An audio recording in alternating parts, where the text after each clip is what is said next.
Absolutely. Yeah. Well, I'm in the middle of America. I'm in Kansas City, Missouri. So Okay, again, great. yeah, it's great to meet you. I'd love to Yeah. begin our conversation with, looking at the calendar, it's the 4-year anniversary of the pandemic. How did you survive that global pandemic and how did it change you? Well, couple things. One is I was in Costa Rica when it hit and I stayed here for 6 months. That made it easier. Yeah. I also have young kids. My kids were like 1 and 3 at the time. And so you're not going out and doing things. You don't have a social life anyways. Yeah. So it was a pretty decent time to, and they weren't school age yet. So you didn't have to worry about them going to school. So you just stayed home with your kids, Yeah. which was very, that was easy to do during the pandemic. So I think I really lucked out having where I was in my life at that point, that it didn't really affect me. And I already worked from home Yeah. and I had no pressure to travel to visit customers. Yeah. So I was just spent more time with the family at home. So you're the VP of strategy for Western Computer, but if I was to get to the heart and soul of what you did on a daily basis, I'm going to put you in front of a bunch of third graders at career day, and one of the kids says, "Hey, what do you do for a living?" How do you answer that child? Um, I help businesses with the software programs that they need to run their business. Which is huge. Yep, Very huge. I'm an IT guy by day and a technician in a large school district here called that's Michigan. right. And yeah, the things that happen on the back end that people don't understand, the systems and software packages that are purchased that need to be run, it Yes. it's paramount to the survival of Yep. the company. Yep. We do the accounting and inventory control software, which, everybody that goes into technology, they think they're going to be developing video games or social media apps or something really cool. But every business has to have accounting and inventory software. And And it's the first software they need, and it's the last software before they go out of business. and everybody wants a paycheck. Exactly. Yeah. Yeah. And everybody's got to get paid. And you got to pay the tax man. Yeah. So, and you can't do that without our software. Yeah. So let me ask you this. What did you want to be in the third grade? What was your dream? When I was in the third grade, um, I wanted to be a park ranger. Okay. And Okay. then, and then when I was older, I found out, um, how much education it took and how little they made and changed my mind. I always remember that comedy bit by Dennis Miller in the 80s during his stand-up. He used to always say, "Where the hell does a park ranger go to get away from it all?" Right. That's true. Yeah. It I was one of love his that. best bits. So, Yeah. talk to me a little bit about where you were born and raised and how these seeds of technology and running companies and how did all of this become who you are today? Sure. So I was born and raised in Pontiac, Michigan, in the heart of the automotive industry. Um, my grandpa worked on the assembly line, and my dad did for a while before he got out of the factory. Everyone in my town worked for General Motors, it seemed like, and I did not want to do that. I was advised by my parents not to go do something different, which was great advice looking back. Yeah. Um, but I had two uncles that were AS400 programmers. If you ever remember the old IBM Oh AS400s. yeah. Yeah. So I had some exposure to it through them. And I knew that it was a good career and growing business. So I decided probably in early college that I wanted to go into the computer industry, but I didn't know much more than that. And then after I graduated from college, I got a job with a software company and I've been in this business ever since. So, what platform or do you prefer, Mac or Windows? I prefer Windows. Yeah. I've made my career off of Microsoft. They've been very good to me. So I do use an iPhone instead of an Android phone. But I do prefer Windows. I cut my teeth on, Windows 3.1, the first version of Windows. Back in or there was Windows for work groups before that, but way Yeah. back, Oh when I yeah. was in junior high, when I saw Windows for the first time, I was like, this is cool. This is a graphical user interface. I remember that. I remember going to Best Buy and get my first Packard Bell and it had 3.1 on it. I was like, wow. Yeah. This is Yeah, like came out of a spaceship. It was exactly. just, Yeah. I remember in the late 90s, we had friends that lived in Seattle, and I was really into the grunge thing at the time. It was that era. Yeah. And I went to Redmond, Washington, and I actually went up to Microsoft to get a business card to send in a resume. And that was right on the cusp of 95 when everybody in the world wanted to be involved. But to be on Yeah. that campus and to actually have a Microsoft business card and to see all those people, it was like, this is Mecca. It was Yeah. just the place, you know. Yeah. And Yeah. then driving over the bridge and seeing where Bill Gates was putting his house and that rock on the side of Yeah. the river there, it was pretty fascinating. Yeah. It's really neat. Yeah. Yeah. Yeah. So I've been working with Microsoft software my whole career, and it's been very good to me. Yeah, for sure. I have no doubt.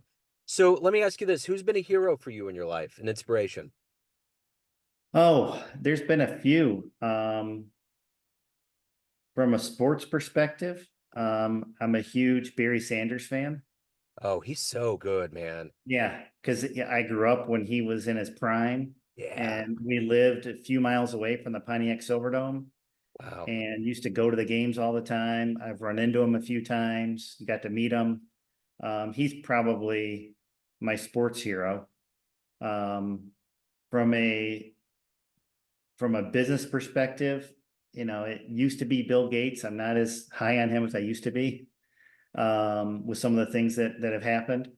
But I would say that, from a sports idol perspective, it was definitely Barry Sanders, and probably still is.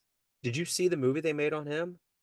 Oh yeah, yeah, Oh man, that was so good. I will never forget because I wanted to get into sports broadcasting. I wanted to have a seat on in Bristol, Connecticut, on the set of Sports Center with, oh, that's cool. Dan Patrick and all those cats. Yeah, But I remember one time they always had the Sunday night interview, and Barry was at one night. It was at the height of his powers. And I yeah, will never forget this segment. He said, we need a week to totally rest our bodies because when I'm done playing football, I feel like 12 cars hit me yeah, violently.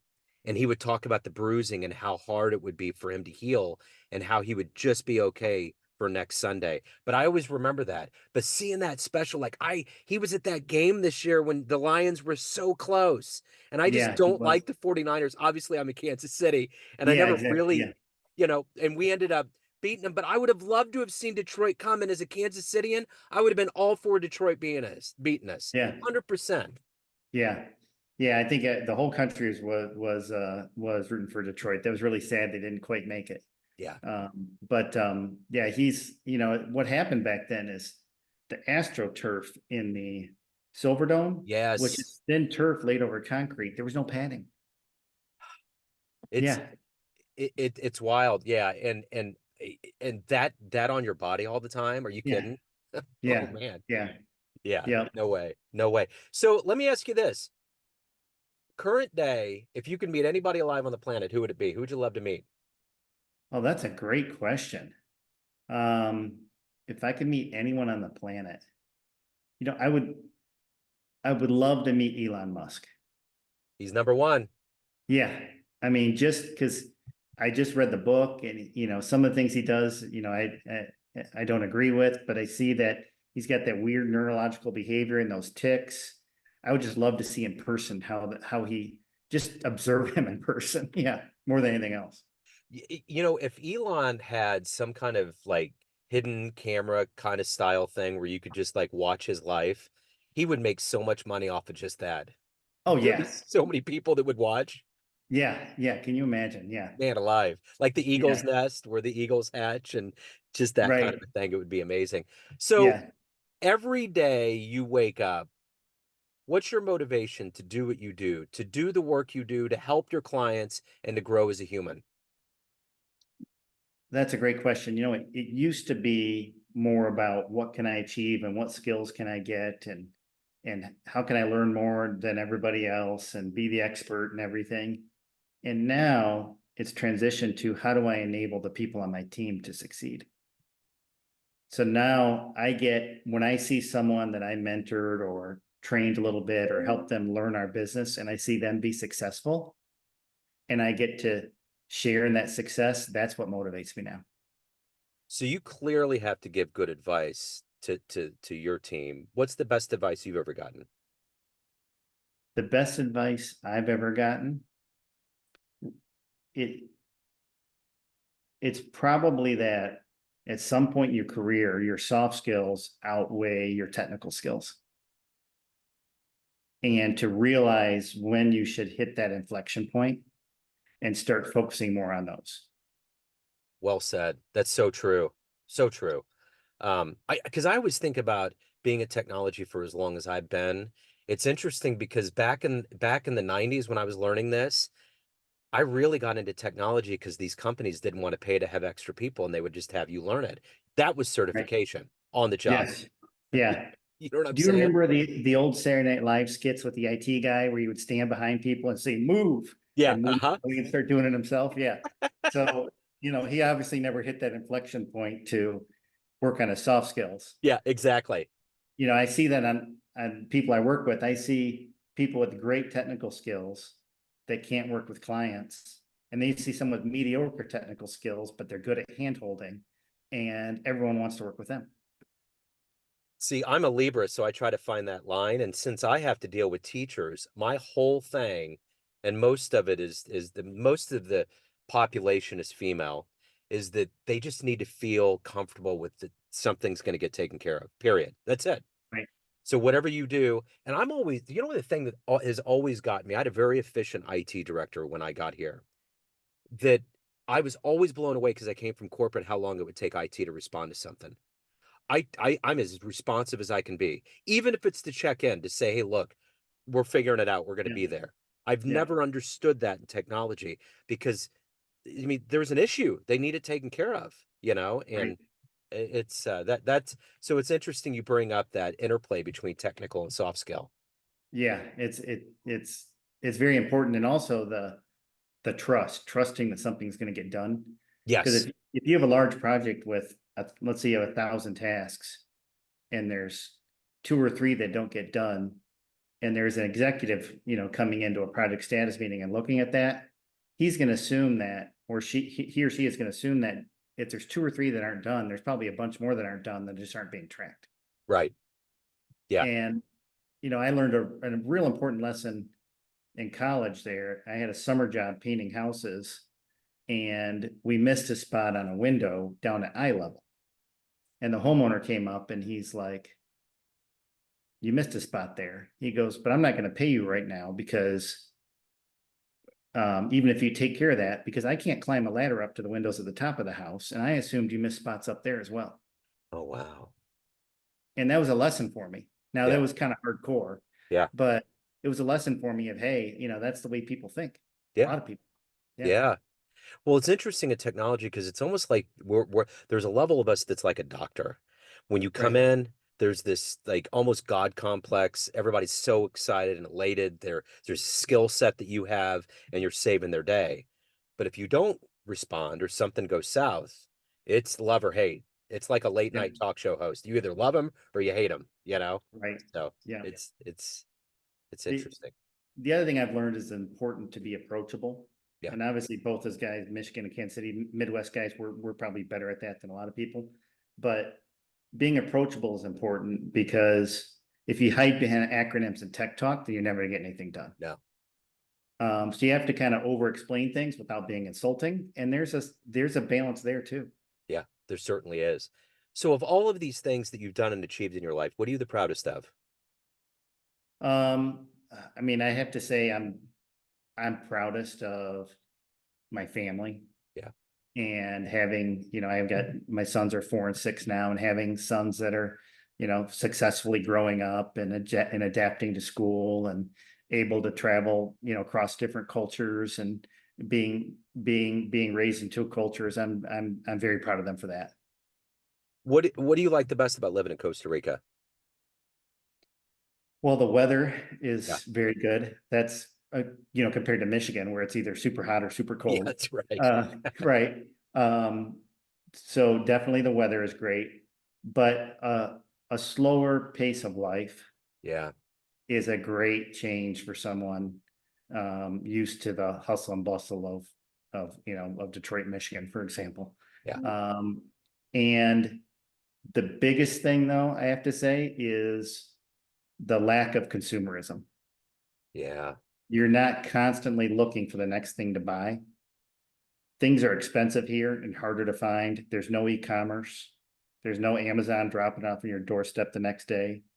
You have to go, and there's not as many big stores. So you have to drive to a small family owned store, and maybe they have it, maybe they don't. And then you got to go to the next one and try to find it. Wow.